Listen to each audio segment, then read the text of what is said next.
جب آدمی ایک گناہ کرتا ہے یا اللہ کی نافرمانی کرتا ہے یا دنیا پرستی کا کوئی عمل کرتا ہے یا کوئی ناپسندیدہ فعل کرتا ہے تو یاد رکھ لیں، جب آدمی کوئی ڈیڈ اور کوئی ایکشن جب پرفارم کرتا ہے تو اسٹریٹ اوے فعل وجود میں نہیں آتا۔ ایسا نہیں ہوتا کہ اسٹریٹ اوے یہ ایک ایکٹ ہے which appeared in your life، اس کے پیچھے ایک سٹوری ہوتی ہے، سٹیپس ہوتے ہیں۔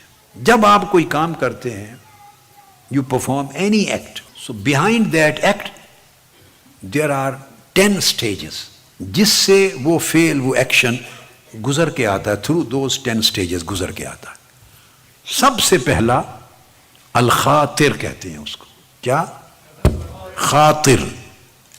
آپ کہتے ہیں میں اس کو خاطر میں نہیں لاتا، لفظ بولتے ہیں نا اردو پنجابی میں، خاطر میں نہیں لاتا۔ تو خاطر ایک ایسا ایک ویو ہے یا ایک جگنو کی، جس طرح جگنو کبھی چمکتا اور بجھ جاتی ہے اس کی شعاع، بس ایک ایسی ہلکی سی ایک جھلک ہے۔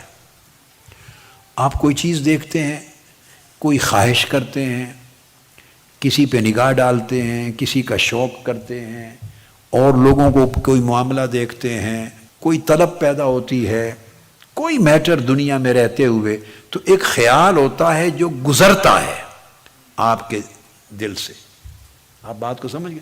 جسٹ ایک ویو کی طرح یا ویو سے بھی کم، ایک ہلکی سی کرن کی طرح ایک خیال ہوتا ہے جو گزر جاتا ہے جسٹ ونس۔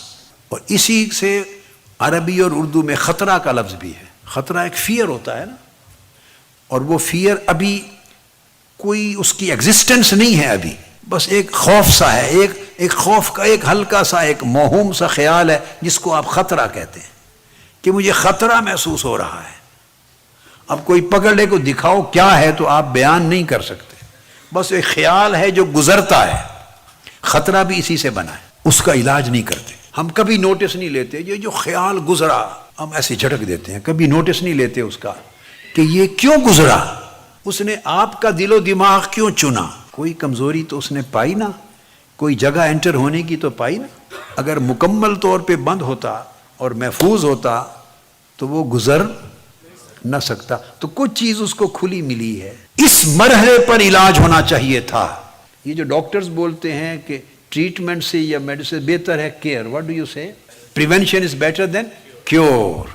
جب پریونٹ نہیں کیا تو خاطر سمجھتا ہے، یعنی وہ جو گزرا وہ سمجھتا ہے کہ اس کا مطلب ہے ادھر میرا دوبارہ بھی آنے کا سکوپ ہے۔ بندہ اتنا ویجیلنٹ نہیں ہے، اتنا ویجیلنٹ۔ یہ بیٹے آپ کے لیے بڑی ڈائریکٹ، ہر ایک کے لیے زندگی کے لیے موضوع ہے۔ تو اس کے بعد اگلا مرحلہ حدیث النفس، چونکہ نہیں روکا تو پھر وہ جب گزرتا ہے تو کوئی بندہ گزر جائے، کیچڑ ہو، گیلی زمین ہو، گزر جائے، وہ تو چلا گیا، تو پاؤں کے نشان چھوڑ جاتا ہے یا نہیں؟ اور اب گیلی زمین کو بھی چھوڑ دیں، چور آ جائے اور آپ کے گھر تالا کھولے، چکر لگائے، تو لوگ فنگر پرنٹس دیکھتے ہیں کہ نہیں؟ تو اب تو دنیا بڑی ایڈوانس ہو گئی نا، تو فنگر پرنٹس کیا ہیں؟ وہ آج کے گزر گیا مگر پرنٹس چھوڑ گیا۔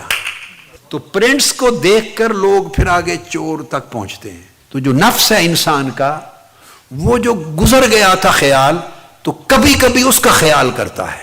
وہ جو ایک بار آیا تھا گزر گیا، کسی گناہ کا خیال، کسی خرابی کا خیال، اور اس کے اندر کوئی چھپی ہوئی رغبت ہوگی، کوئی چھپی ہوئی لذت ہوگی، کوئی چھپی ہوئی شہوت ہوگی، کوئی چھپی ہوئی چیز ہوگی، اٹریکٹ کرنے والی اٹریکشن ہوگی، وہ گزر گیا، پرنٹ چھوڑ گیا۔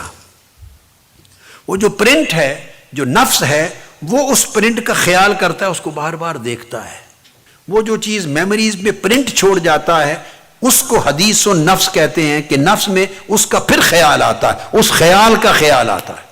اور اگر یہ عمل چلتا رہے تو وہ پھر دوبارہ آتا ہے، وہ خیال پھر وہ دیکھتا ہے پریونٹ نہیں ہوا، کھڑکی بند نہیں کی، دروازہ بند نہیں کیا، تو پھر گزر کے دیکھ لوں، ایک آدھ بار پھر گزرتا ہے، اس لیے کہ پہلے تو نفس انوالو بھی نہیں تھا، اب تو نفس اس کو ہلکا ہلکا خیال بھی کرتا ہے اس کا، تو وہ پھر تیسری بار پھر گزرتا ہے، پھر گزرتا ہے، اور جب گزرتا ہے تو اب اس کا خیال بن جاتا ہے۔